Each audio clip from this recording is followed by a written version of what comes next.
Ecosystems support all life on Earth, including our own. Nature provides food, clean water, fuel, fiber, medicine, and many other resources that we need to survive and thrive. It gives us a place to live, has cultural and spiritual value, and provides a sense of belonging.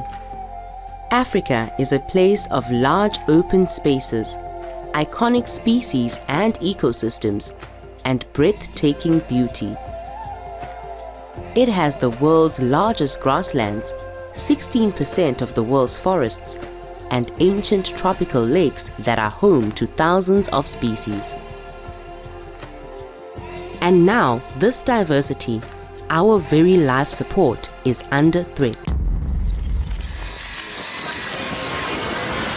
Ecosystems are threatened by deforestation and unsustainable exploitation of natural resources, by fire or unnatural fire suppression, by mining, pollution, expanding agriculture, unplanned urbanization, as well as climate change.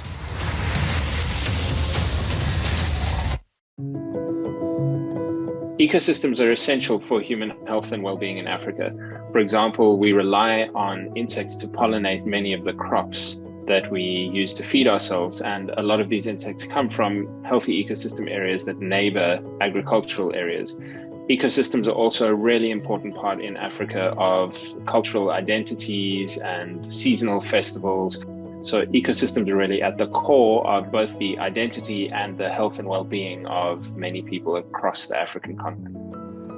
In Africa, there is a high level of dependence, especially amongst the poor, on nature and ecosystems for food, water, and livelihoods. Rural and urban areas are closely connected, with many essential resources flowing between them. In this way, risks can be transferred between these areas. Living systems control natural cycles of heat, water, nutrients, and elements such as nitrogen and carbon. Healthy ecosystems remove carbon dioxide from the atmosphere and store carbon as biomass above and below the ground. Damaged or degraded ecosystems absorb and store much less carbon. As the climate continues to change, carbon loss from natural stores will speed up through increased tree loss, drying peatlands, desertification, and erosion. While climate change damages nature, anything that damages nature, in turn, will drive further climate change.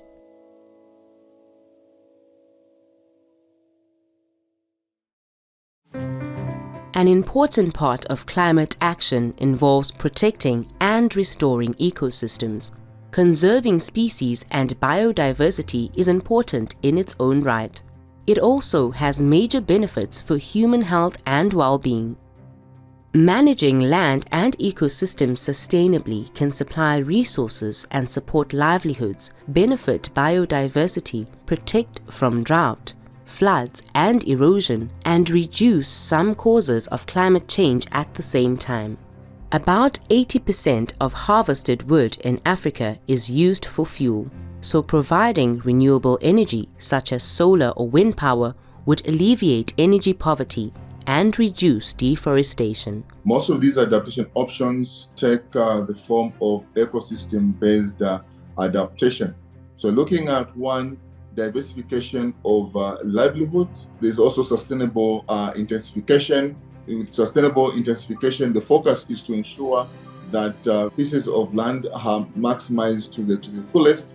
We're also looking at agroforestry, looking at conservation agriculture practices, looking at ensuring that we promote integrated land management. The essence of all these things is to ensure that once we adapt to climate change, we're going to reduce our risks. So it is important to note that in Africa, most of the adaptation options are taking the form of ecosystem-based adaptation. So far, nature has absorbed more than half of the carbon dioxide emissions from human activities. Without this, climate change would be much worse today.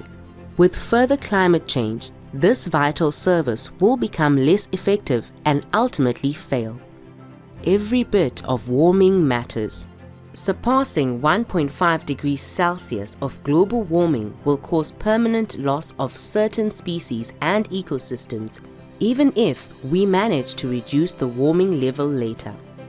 Nature-based mitigation actions, such as tree planting in appropriate areas, are crucial to reach the Paris Agreement goal to limit global warming to well below 2 degrees Celsius and, if possible, to pursue 1.5 degrees Celsius.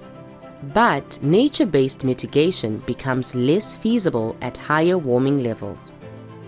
Through urgent and ambitious mitigation, we safeguard the living systems that underpin our survival.